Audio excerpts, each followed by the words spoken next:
Здравствуйте! Это передача «История в настоящем». С вами я, Лана Ильина. И сегодня у нас состоится разговор с Григорием М., главой крестьянского хозяйства, которое известно многим якутянам своими арбузами и клубникой. Григорий Федорович, здравствуйте! Здравствуйте! Григорий Федорович, расскажите, пожалуйста, как сейчас ваши дела? Дела, конечно, неплохо. Чуть уже, как бы сказать, надо передать уже более молодым. Я уже в возрасте, честно говоря, поэтому... у меня сейчас занимается сын, зять занимается, дочка занимается.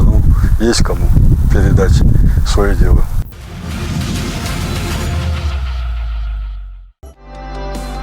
Сочные сладкие арбузы и дыни, клубника, кукуруза, тыква, взращенные на якутской земле, еще недавно, всего несколько лет назад, были для северян фантастикой. Однако это стало реальностью, если не сказать нормой сегодняшнего дня, благодаря фермерскому хозяйству Григория М. Хозяйство кормит якутян овощами и фруктами уже 20 лет.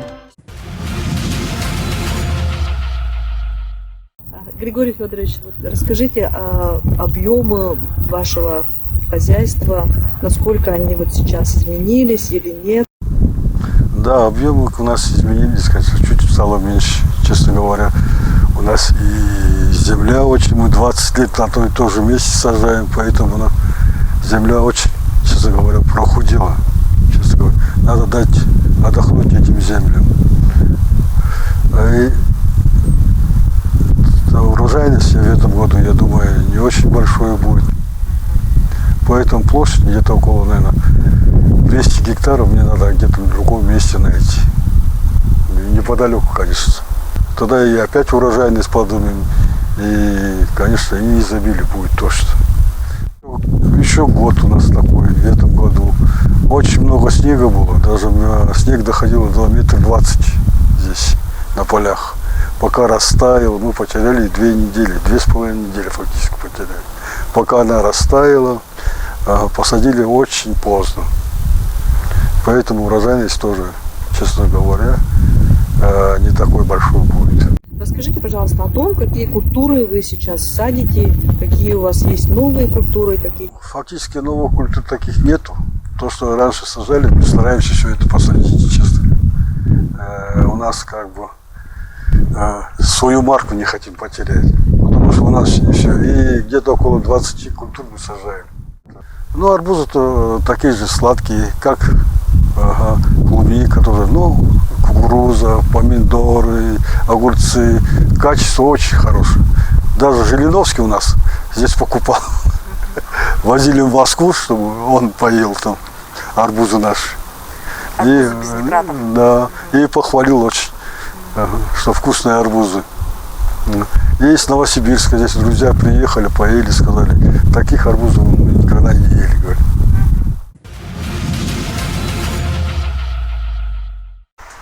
Ярмарка уже работает с 2008 года.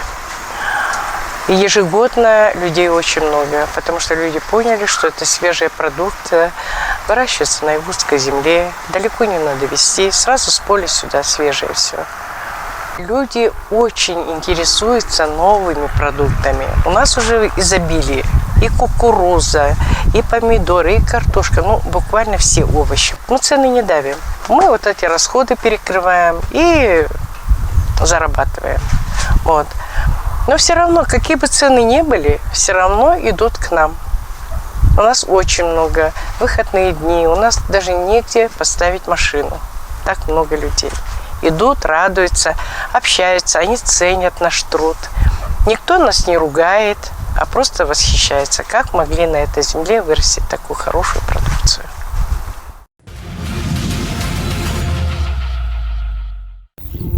Хотелось бы узнать ваше мнение о развитии сельского хозяйства в Якутии.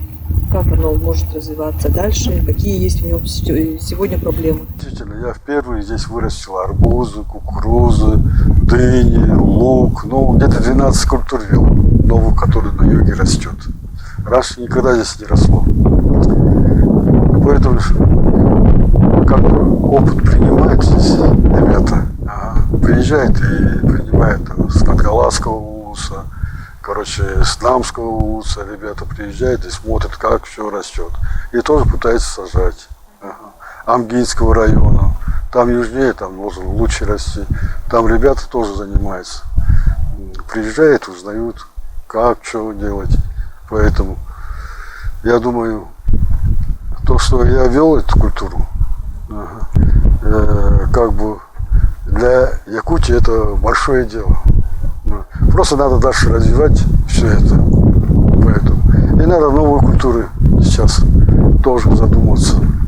Потому что здесь солнечный день очень большой. Можно попробовать все. То, что на юге растет. Солнце сильное Да, буквально. И белые ночи помогают сильно. Поэтому я в 75-м году первый раз приехал и увидел все это. Какое солнце здесь, белые ночи, как жарко. Тогда я задумался, что можно здесь все сажать.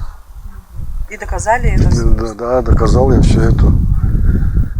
Поэтому для местных, я уже привыкли уже, то, что у нас своя арбузы, свои дыни, свои кукурузы, там, свои, короче, ну, все, что у нас растет, 12 культур, которые у нас. Уже привыкли уже думать так. А ваше мнение, может ли Якутия полностью обеспечивать себя своими продуктами? Полностью, может, у нас очень много земли и южные районы. Потому что в южных районах здесь люди не сажают ни арбузы, ничего такого не сажают. Там в Сунтарском районе, в Алекумском районе. Я же там был, мне очень понравилось. Земля понравилась, и поле понравилось там. Там тоже можно и картошку вырастить, и все это. И такой промышленный масштабе, в большом объеме. Просто люди нужны, которые этим занимались.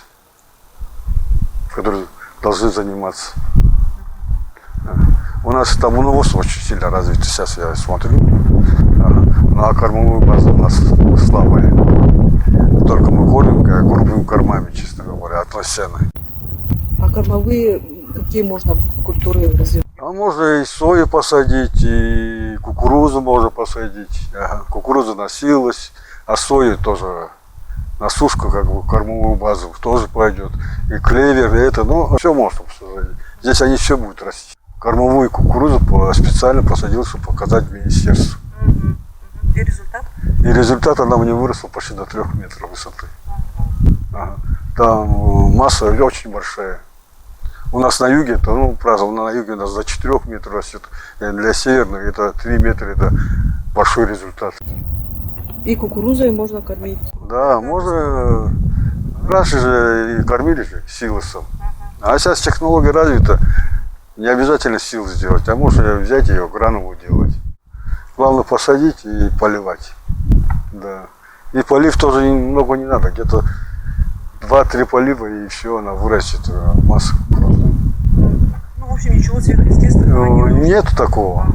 И просто надо, сейчас технология развита, надо покупать комбайны, которые гранулы сразу на месте на поле делают. Такие комбайны сейчас. Я был в Швейцарии, там смотрел. Они все крупный рогатый скот кормят гранулами, бучках. А какие еще кормовые культуры рекомендовали бы? Даже тоже тургеневс, она очень хорошо растет. Урожайность бешеная, честно говоря. До 150 тонн дает. От 100 до 150 тонн дает. Для чего вот эти вот корма? Насколько вот в чем преимущество? Значит, вот эти корма очень, как бы я вам до этого говорил, что удой повышается, как бы масса у бычков быстрее нарастает, честно говоря. Поэтому. А эти корма, мы раньше, я помню, мы завозили даже эти корма с Благовещенска. А почему нам Благовещенск завозить, если у нас на месте все растет? У нас полей много, земли много. Почему нам самому это не делать? Ухода там мало, честно говоря. Да, небольшое. Там прополку не надо делать. Посадил и все там. И она же как бы с этим сорняком и пойдет и все. А грубые корма, честно говоря, удоить тоже очень низкие, во-первых. И во-вторых, сенокос, который здесь каждый год, она грубый корм. И масса, честно говоря, они небольшие, высохнет очень мало. А так вот приготовить от силы, они как бы массу больше дают. Поэтому здесь у нас земли много, можно было все это посадить. Также вы занимаетесь цветоводством, и, можно сказать, в промышленных масштабах. И в этом деле вы один из первых. Я привык в больших городах, я в больших городах жил, и в Ташкенте, в Ленинграде, в Москве. Привык видеть эти цветы, короче. Растет везде и показывает, и город оформляет. И я решил, думаю, надо попробовать цветами заниматься. Первый год занимались, ну понемногу занимались, а теперь у нас масштаб большие, где-то до 1,5 миллиона сажаем рассады. И город почти оформляем полностью. Ну где-то 60-70% это мы оформляем цветами город. А цветы у вас какие виды вы сажаете? И кто-то у вас на продажу, у вас какие-то покупают организации, для чего-то? Да, у нас городские округа покупают. Мы поставляем, Амгу поставляем, там, Вилюйск поставляем. Ну, эти районы города, они тоже оформляют, сейчас продукты уже оформляют. И каждый год у нас закупают в большом количестве.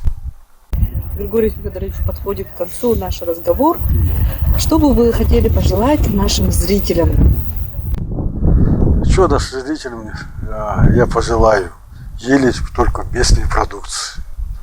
Потому что у нас экологически чистый, во-первых, и, как бы сказать, оформили город хорошо, там красиво было. И люди не нуждались, честно говоря, в этом овощах этих. Ну, желаю, чтобы все было хорошо. Спасибо.